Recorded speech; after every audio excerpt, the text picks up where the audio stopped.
Green smoothies are a great way to optimize your diet for hormonal balance and relief from menopause symptoms. Today, I'm going to tell you why I love smoothies, what I like to put in them, and show you exactly how I make mine. So stick around. There's no one thing you can do that's going to completely fix your menopausal symptoms. There's no one food you can eat or one pill you can take. The truth is that if you combine smart elements from diet, lifestyle, and herbs and supplements, that's when you're going to get like the magical relief. That's when your hormones are just going to come into balance and everything is going to feel great. So everything that I teach fits into that formula of diet, lifestyle, and herbs. And today I want to talk about smoothies, green smoothies, as part of your diet for hormonal balance. Smoothies are a great way to optimize your diet for menopause and hormonal balance across the board.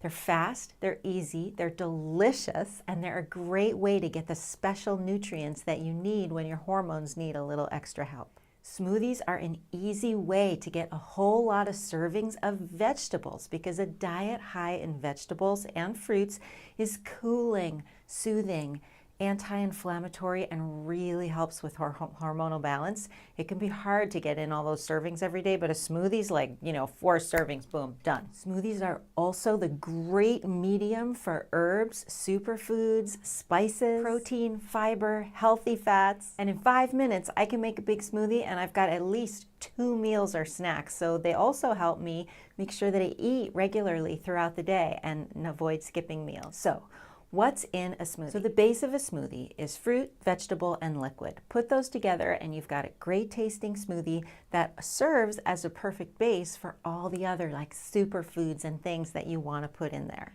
For fruit, I like to use a creamy fruit like banana or mango combined with another kind of fruit like maybe blueberries or strawberries or really almost any other kind of fruit. For vegetables, I usually use mixed salad greens. That way I'm always getting some different greens and they're so fast and easy. I just grab a handful and pop them in the blender. But of course, celery and cucumber and carrots and beets and leafy greens, there's so many great things you can put in there. And if you don't like the taste of vegetables in your smoothie, I recommend starting with spinach. It's very mild tasting. For liquids, I like to use everything from hot tea to milk, nut milk, coconut water, or yogurt. Now that you've got your base, it's really easy to just throw in some superfoods. Flax seeds are a great one for hormones, especially during menopause, but also chia seeds, cinnamon, ginger root, goji berries, lots of things you can throw in really easily. For healthy fats, your flax seeds are going to cover that too, but you could also put in a couple of Brazil nuts or a scoop of coconut oil, really good. Also, a slice of avocado is great for healthy fats and it'll make your smoothie really thick and creamy. You can put in a special green powder or fruit powder if you want. I do recommend you put in some extra protein. You need kind of a little extra protein once you get to menopause. So a scoop or 2 of protein powder is a great way to get that in your smoothie. You can even put in an egg yolk if you want to, or an egg. If you're taking herbs, I take my herbal capsules and I throw them right in the blender at this point, and then I'll put in some things to make the smoothie taste super extra good. So one of my favorites is raw cacao. I will use raw cacao powder to make it taste like a chocolate milkshake. It also happens to be a great superfood. I'll put in a sprinkle of cinnamon. I've got a little ginger. I'll put in a pinch of salt, maybe a splash of vanilla, and it's starting to taste really good. If you like it sweet, you can put in a splash of maple syrup, a date without the pit. You can use sweet fruit drops or stevia. All are great sweeteners. And if you want it to come out thick like a pudding, put in extra avocado and or chia seeds. Then you're just going to take the whole thing in the blender and let it go. And then what I like to do, a little extra tip, when it comes out and I pour it into my mug, I like to sprinkle chopped up almonds, maybe some cacao nibs, things like that on top, because then when I drink it or eat it, it's crunchy and I have to take the time to really chew every mouthful, and that's great for your digestion. Another trick that I like to do to make my smoothie more menopause friendly is I use a hot liquid. So whether it's tea or nut milk or coconut water, if I'm also using frozen fruit or cold ingredients, I will heat up that liquid before I put it in so that the whole smoothie comes out, you know, kind of room temperature.